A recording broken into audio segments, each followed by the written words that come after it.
A bizarre new civil war has kicked off within Nigel Farage's Reform UK party, and surprise, surprise, Zia Yusuf, the Muslim former chairman of the party, who was a conservative himself, he likes us all to forget that, is at the heart of this. But I find it particularly bizarre, given that it is just a couple of weeks before this utterly critical local election result for Reform UK, and Zia Yusuf is using his X account to cause trouble yet again. I have no idea what this man has on Nigel Farage. I think it's something sinister, because there's no way he should still be there if this party is serious about taking power. Remember, Zia Yusuf's fallout with Rupert Lowe is really behind the emergence of Restore Britain, which could screw Nigel Farage's chances of power once and for all. But I want to read this post to you because Zia Yusuf just decided to go there and go public with the civil war, which is tearing the party in two. And much of this, of course, even though neither of them will admit it publicly, is to do with the utter hatred that exists between Zia Yusuf and Robert Jenrick, who was Nigel Farage's star signing to come into the party as Shadow Chancellor and effectively destroy Yusuf's chance of taking that role. So he posted, "Reformers, we are moving through hostile terrain. The left-wing press is spreading lies about us. The so-called right-wing press is doing the same because it is an arm of the Tory party. Failed Tories are trying to infiltrate us and destroy our enemy from within. Hold the line. As a start-up party, we have already made history and smashed the two-party system. We will not back down. We will defeat the Uni Party and break the establishment that has failed and betrayed the British people. Nigel Farage will be our Prime Minister, supported by a majority of turquoise-blooded Reform MPs. A brighter future awaits Britain." So you see what he does there. This is called the burger approach, right? You have the two buns with the negatives, with the positive stuff on the outside, and then you put the real meat on the bones in the middle. And he did that by saying, because I just want to come back to this line, failed Tories are trying to infiltrate us and destroy our agenda from within. Well, they haven't tried to infiltrate you. They've been invited in by Nigel Farage. So you can say that you want Nigel Farage to be Prime Minister all you want, but this is a direct attack on Farage and a direct attack on the fact that these failed Tories have come into the party. It's very obvious he's talking about Jenrick, Suella Braverman and Nadeem Zahawi. Now, whatever I might think about those people coming into the party, and certainly Zahawi is the biggest mistake that Farage has ever made, they are infiltrating because of permission from Nigel Farage, who, remember, Andrew Bridgen said on this show earlier this week, is now compromised. So a lot is going on with this, but it's totally bizarre that this story has just been ignored by the mainstream media, given that there is a huge fight within the party. Personally, I think Zia Yusuf is a massive issue. And I also think we have to remember that this guy was a Tory himself who bought his way into Reform UK. So I want to get to my superstar panel on this, Emma Dunwell and Lee Harris. Now, Lee, you have been pretty close to Reform UK, but what is going on here? Because for this to play out on X so publicly, when Nigel Farage has always said that if people turn Rouse public, they will go. Yet Zia Yusuf can seemingly do or say whatever he wants with no consequences whatsoever. I got to admit, I found the tweet a bit odd, but I didn't take it the way that you may have taken it. I don't think he was referring to Zahawi, or although I do consider Zahawi exactly the same as you, as a mistake. I'm just glad that, and continue to hope he doesn't get any type of position of any authority within the party. He just stays a member, just like anyone can be a member of Reform, so can he. That's fine. But I didn't take it that way. I assumed that he was referring to more Tories that were trying to infiltrate the party. And I think we did get a little bit of a press release to say that I think there'd been 2 or 3 Tories that had been rejected very recently from the party. Maybe that's what he was referring to, these additional Tories that were trying to get into the party. And it wouldn't surprise me if they were potentially trying to infiltrate reform. But I don't necessarily see what Zia Yusuf as some sort of undermining of Farage or going off on a tangent. I think that what he's just basically trying to say is that there is a lot of pressure being exerted on reform. I think that that's pretty obvious. They are potentially going to be forming the next government. So I would expect the attacks to happen. I mean, it happened to any party. It happened to Restore. If Restore are in the same position, it would be happening to them too. Media attacks, internal attacks. I just think that that's probably what Zia was referring to. Do you buy that, Emma? I'm on the fence, as I mentioned earlier, in terms of one specific party. I'm a bit politically homeless at the moment, so I don't really follow all of the, I don't know, it's like when you like a celebrity, you don't go and check what they eat for dinner. I haven't really been following all of the infighting and the drama. But partly for me, when it comes to reform, they kind of just have become the party of infighting, which has just been a bit of a put off for me. When Zia Yusuf came in, listen, whenever I actually listen to the guy on GB News, for example, or whatever, I rarely find myself disagreeing with him. I like a lot of what he says. I think he's a really strong debater, and he's really articulate in what he says. I think he's really good. However, there is this whole conversation of how much power he has within reform, and I think that's perfectly reasonable to have that concern. So I don't know. I think that because of all of the infighting and the drama that we've already had in reform, this on top of that doesn't. It's not a good look. It doesn't make it likely that there's nothing much more behind it. I think there is maybe something a bit more behind it, like we've seen before. But like I said, I don't follow reform closely enough to be able to say either way. All I know is that for me, it just is another thing that just doesn't make them look good. It just makes them look like they're still kind of scrambling between each other, trying to find out what they agree on and what they disagree on. Yeah, the other big moment of the week that has concerned a lot of people, including me, is Nigel Farage's attack on X, because this was like how the lefties operate, and by calling Elon Musk's platform dangerous, I believe this is the start of Nigel joining with the Uni Party to try and go for social media censorship. Personally, I believe he's doing this because X is really the one platform where Rupert Lowe and Restore Britain are not censored, unlike on other media platforms like GB News, for example. But here's a reminder of what Nigel said. To those of you who might be tempted to think that we as a party have headed in a nativist or even racial direction, the sheer number of ethnic minority candidates that we're standing in this campaign, especially in London, is remarkable. Quite remarkable. We haven't made a song and dance about it. We don't. We just don't. We don't really care if people are men or women or black or white or whatever they are or what their chosen preferences are. We really want to judge people as, for who they are and what they can do. Such is our belief in meritocracy. But I would add that the online abuse on X, that our minority candidates are receiving is utterly appalling in every way. And if it was happening to any other candidates from more established parties in the sense of their age, you would all be in total uproar. And I've not heard a single person comment on it. It really, really is bad. And X is now becoming a very unpleasant and very dangerous place. Now, I had huge concerns about that. Elon Musk responded immediately, describing Farage as the definition of controlled opposition. But there was other, more interesting discussion about this. Like, look at Dylan Smith. Back in 2024, the British people asked for a nationalist party, and for a time they received one. However, Reform UK is no longer that party.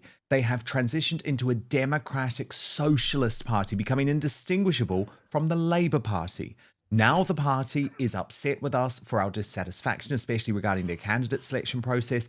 They have chosen individuals representing almost every other nationality on this planet except for us, the native English, Scottish, Welsh and Northern Irish inhabitants of these islands. We asked for a nationalist alternative, and instead we got more of the same that we saw from our current and past governments. Britain deserves better, and that better is Restore Britain. Steve Lotus said reform support is a lot thinner than Farage realises. Things like this will see it evaporate quickly. And Liz Churchill described him as this is from stateside, a spineless traitor who has betrayed every British citizen who trusted him, then runs to the regime media to complain. Advance UK leader Ben Habib was disgusted too, posting the whole point about free speech is the right to insult. The second you insist social norms are observed, free speech dies. Nigel Farage does not understand this. Neither does he understand that without X, there would be no Reform Party or British right wing. We would have been cancelled. Keep insulting. And Reclaim leader Lawrence Fox added Farage is the worst possible thing that will happen to Britain. The entire woke edifice is built on shutting down free speech. He's fully signed up to the woke agenda, establishment shill, Ponzi scheme operator, indistinguishable from the Uni Party. Father Calvin Robinson was a little bit kinder. Oh, bless him. Nigel Farage begging the mainstream media to have his back and calling online people racist. This is so sad. How far has he fallen? Not just joining legacy media and being a leftist, but leading them in calling X a very dangerous place. Now, Lee, this really concerned me. It really concerned me. And you know, I have obviously had a long time relationship with Nigel Farage. Lee, literally at the start of last year, Nigel Farage was in Mar-a-Lago with Elon Musk, wanting him to pull out his checkbook. All of a sudden, that platform is dangerous. Why? Because he won't ban Restore Britain. That, by the way, is not to say that horrible things don't happen on X every single day of the week. I have been on X since it started, right? Since it was Twitter. I get abuse every single day of the week. Horrible things happen because people are horrible. People are horrible. It's actually not to do with the platform. But after watching that, I don't think Nigel Farage does believe in free speech, and that hugely concerns. When a political party starts turning on itself, it's rarely just a disagreement. It's a signal that something deeper is happening beneath the surface, something that's been building for a while. Because these kinds of public clashes don't just appear overnight. They grow quietly, behind closed doors, until eventually they spill out into the open. And now, with emotions running high and accusations flying, this situation is starting to look less like internal debate and more like a full-scale internal battle.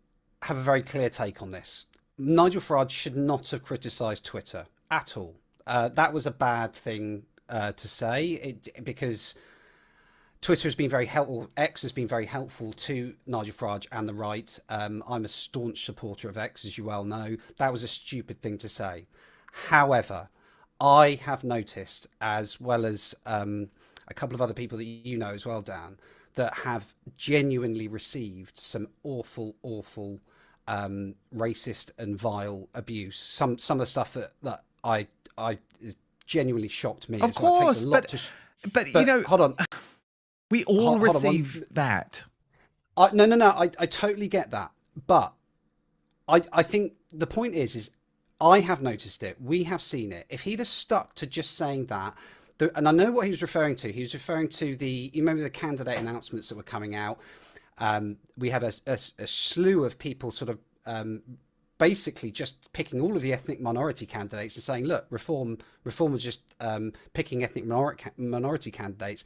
That's not right. And implying that it came across, I'm not sure if this is what they implied completely, but it came across as that basically because they aren't white, they shouldn't be running for reform. Now, I'm sure that that's not what was behind a lot of it. In fact, I do know, I know Basil very well. Basil got involved. I know he's not like that. But I disagreed with Nigel blaming X. Maybe he shouldn't have brought it up at all. But there's also a strategy behind this as well.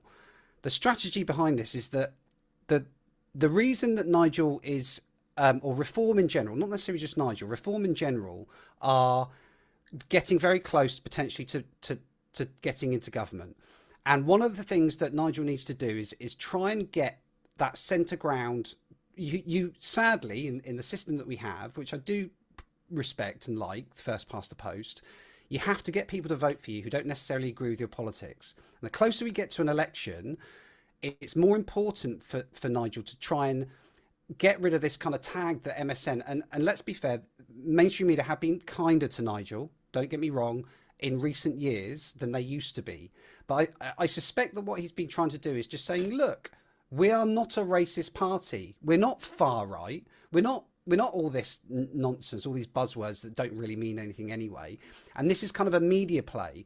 And in typical Nigel Farage fashion, I think he overplayed his hand by blaming X. But I think that's the only mistake he made. I am glad that he has raised what we've seen on X. Some of it has been utterly awful. Based on Bougie, who I love to bits, the abuse that she has had, and I've seen it in the comments, it's disgusting. And I've got to admit, I am doesn't, like I said, it doesn't take a lot to shock me, but it's been very visible. Now, I'm quite glad that he's come out and said something about that, but he just ruined it by blaming X. That was the totally wrong thing to do. There's no conspiracy. I don't think he is against shutting down free speech in the slightest, and that's the mistake he made. See, I think he is, Emma, because why has he turned on Elon Musk and X? He's turned on Elon Musk and X because Elon Musk turned on Farage and started backing Rupert Lowe and Restore Britain, because X has not really changed over the past time since, I mean, it's changed a lot since Musk took over, but Steve Musk's endorsement and wanted Musk's money. So what's changed is that Musk no longer backs reform. That's the only change that I can see, really. I do agree with Lee that there is a lot of stuff that is absolutely horrendous on X. I actually get some of it myself. Yes, and we all do. It is horrendous. And Emma, I'll let you come back, but I just want to say very, very quickly, there are terrible people on X. The problem is, when it was Twitter, what happened? They started banning so-called terrible people, but those terrible people were Graham Linehan, Tommy Robinson, Katie Hopkins. The Taliban is on X. You know, it's like, this is free speech. This is free speech. I mean, there are horrible people There are comments that have got my back up. There are comments that I've thought, like, bloody hell, like that's not just like horrible or mean. That's like really sadistic. Like really, someone's really thought that out. But at the end of the day, you have to, especially when you are visible on the stage of media, however small or large it may be, you have to just let it go. And I'm sorry, but blaming X was completely the wrong decision. I mean, this was back when Zia Yusuf first joined Reform, and people had legitimate questions about how Reform had all of a sudden seemingly been taken over by Zia Yusuf. Farage said that any questions about him was Islamophobia. So there is like Lee said, I think he just completely overplayed his hand. He had a point kind of hidden in there somewhere, but by saying what he said and blaming X, I think he's just completely shot himself in the foot over that. And to just come back on the comments about, you know, how ethnic minorities in parties and if they're not British and all that kind of argument, I think that it's perfectly acceptable to want your country represented in the party you're voting for. I'm not saying all white people, but if I was to go over to China, I wouldn't expect to see a bunch of British people in power. I would expect to see Chinese people. If I went over to Jamaica, I'd expect to see Jamaican people, and vice versa for any country you get. I think that it's kind of, it made me think about this thing earlier as well, when Starmer was saying, this is our flag. Who is our? The flag belongs to us. Who is us? Is there an us? We aren't allowed to say that we are a people. No, because so I think if so, we you're can start racist. having that conversation, then exactly. Yeah. If so, you're racist, and this is the problem. It opens the door to deriding a lot of people as racist, and yet we see the tit whisperer, Dave Polanski, being able to advocate for the eradication of all right wingers, and there's absolutely zero outrage about it either. So I think Nigel, who was sort of trying to say, well, you've got to care about the people going for our people. You know, it's just a dodgy path to go down. Look, I want to have a little bit of fun with reform, though. Do you guys know this 19-year-old kid, George Finch, who became leader of the Warwickshire County Council? He's certainly receiving a lot of heat on social media. Reese posted, saw this on TikTok. I didn't realise Ricky Gervais had a side gig, media training reform counsellors. And it's a result of this video made by The Times. Watch. It's about the people out there. Hang on. Is that okay? Can you see that if he's jumping up? If you've got power, you can't just wield it willy-nilly. you have to be sensible about it. That's something I know as leading this council. You know, yes, I'm young, but I'm not just going to go around saying, right, that's it, you're doing this, this is being done. You have to just take a step back, understand what it's like to be in charge of a council. No 19-year-old's done it before. And yes, some people might not agree with reform policies or our policies. Councillors might not agree. But what I would say to that is, get better at elections. Being in this chair, being in this office is amazing. But if a general election comes and I get asked to stand as a candidate, that will be the biggest honour of my life. I will have the same ethos: honesty, integrity, and transparency. Because if you haven't got those, what's the point of doing anything? Oh, I don't know, Lee, Emma. Bless him. Bless Precious, him. isn't it? It is precious. I think he's quite a nice lad, but I watched that and I got to admit I was crying, and I've seen it again. It's so funny that the Ricky Gervais thing from The Office, it is which I loved, by the way. It is exactly like that. It's just absolutely brilliant. Cringeworthy but very funny. I think he's a nice lad.